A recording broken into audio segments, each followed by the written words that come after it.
निगम के फंड को लेकर दिल्ली सरकार और बीजेपी शासित नगर निगम एक दूसरे के आमने सामने रहता है। आज दिल्ली हाई कोर्ट की तरफ से एक बड़ा मामला सामने आया और निगम को एक बड़ी राहत मिली है। हमारे साथ बीजेपी के महामंत्री और ईस्ट एमसीडी के मेयर निर्मल जैन जी मौजूद हैं। निर्मल जी, पहले आपसे शुरुआत करूंगा, किस तरीके से जो फैसला आया, पहले ये बताइए कि ये फैसला क्या आया है हाई कोर्ट की तरफ से?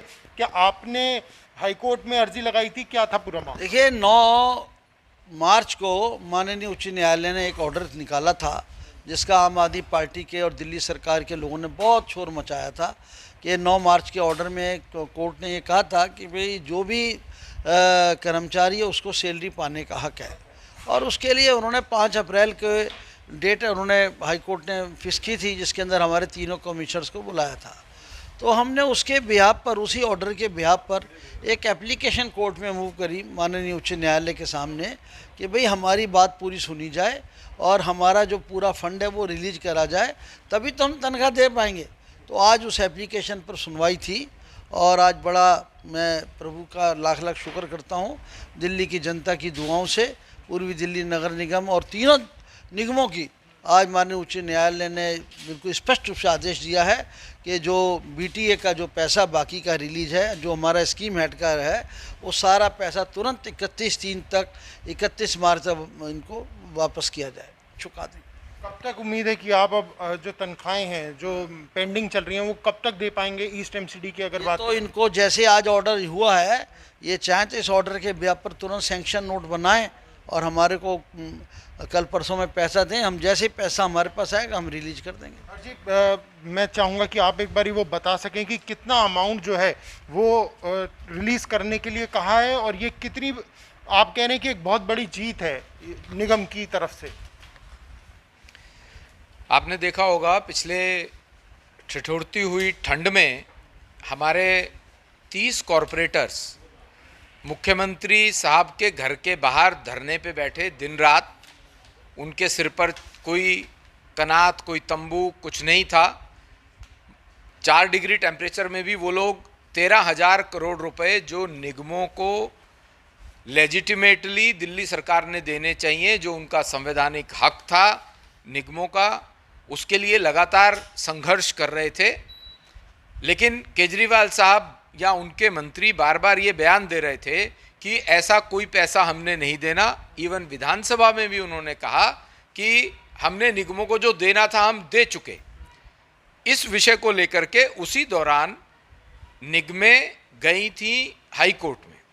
तो अब हाई कोर्ट का आज ये निर्णय आया है कि तीनों निगमों के 991 करोड़ रुपए बनते हैं, जिसमें ईस्ट का 363 करोड़ रुपया, नॉर्थ का 331 करोड़ रुपया और एसडीएमसी का 297 करोड़ रुपया। ये केवल इसी वित्त वर्ष का है, और ये केवल वो पैसा है जो कि फोर्थ या फिफ्थ आयोग के हिसाब, वित्त आयोग के हिसाब से नहीं है। ये वो पैसा है जो केजरीवाल जी ने जब पिछले वर्ष बजट के लिए बजट में निगमों के लिए तय किया था, ये वो पैसा जो उन्होंने माना था।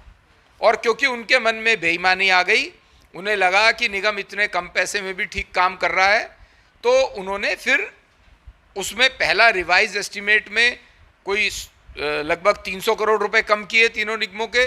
फिर उनके मन में दोबारा ये आया कि हम और कम कर सकते हैं। फिर उन्होंने लगभग 1000 करोड़ रुपए कम करने की बात कही। तो वो जो 1000 करोड़ रुपए दिल्ली सरकार ने तय किया कि और कम करेंगे, हाई कोर्ट ने उसको नहीं माना है और उन्होंने कहा है कि जो आपने पहले तय किया इस वित्त वर्ष के लिए अपने बजट में, और उसमें अगर आपने कोविड के कारण से रिवाइज एस्टीमेट में कुछ 100-150 करोड़ रुपया कम किया, सिर्फ वहीं तक मान्य है। आप दूसरा रिवाइज एस्टीमेट में 997 करोड़ रुपए कम करने की जो बात थी वो कोर्ट ने नहीं मानी, और इसलिए उन्होंने आदेश दिया है कि तीनों निगमों का उनका जो हक का पैसा है और जो आपने ही स्वयं तय किया था, ये सिर्फ केजरीवाल सरकार के मन में बेईमानी आई, स्वयं केजरीवाल जी के मन में बेईमानी आई कि हम इनका पैसा रोक लेते हैं ताकि ये काम ना कर सके। तो अब ये माना जाए कि 13,000 करोड़ रुपए की जो आप लोगों की मांग है दिल्ली सरकार से, वो भी जारी रहेगी? डेफिनेटली ये 13,000 करोड़ रुपए पिछले 6 साल का एरियर है, जिसमें ये 1,000 करोड़ भी था, ये इस साल का था, क्योंकि इन्होंने चौथे वित्त आयोग को नलीफाई ही कर दिया। इन्होंने, इनकी सरकार के आयोग ने चौथे वित्त आयोग की रिकमेंडेशन दी थी, जिसके हिसाब से ये 13,000 करोड़ रुपए चौथे और पांचवें आयोग की रिकमेंडेशन के अनुसार बनता है निगमों को काम करने के लिए। तो इसलिए हमारा कोर्ट में भी हम लगातार इस विषय को लेकर के हैं, अभी कोर्ट में ये मामला पेंडिंग है। हम उम्मीद करते हैं हाई कोर्ट उसमें भी दिल्ली की जनता के लिए न्याय करेगा और दिल्ली सरकार को ये आदेश करेगा कि ये दिल्ली की जनता का पैसा है, ये बीजेपी शासित निगमों का पैसा नहीं है, सिर्फ ये दिल्ली की जनता को मूलभूत सुविधाएं देने के लिए है। ये तीनों निगमों के कर्मचारियों को सैलरी समय से मिले, उनके एरियर्स उनको मिल सके, रिटायर्ड एम्प्लॉयज की पेंशन मिल सके, ये वो पैसा है। Thank you. Camera person Sachin के साथ प्रणेश शर्मा, दिल्ली।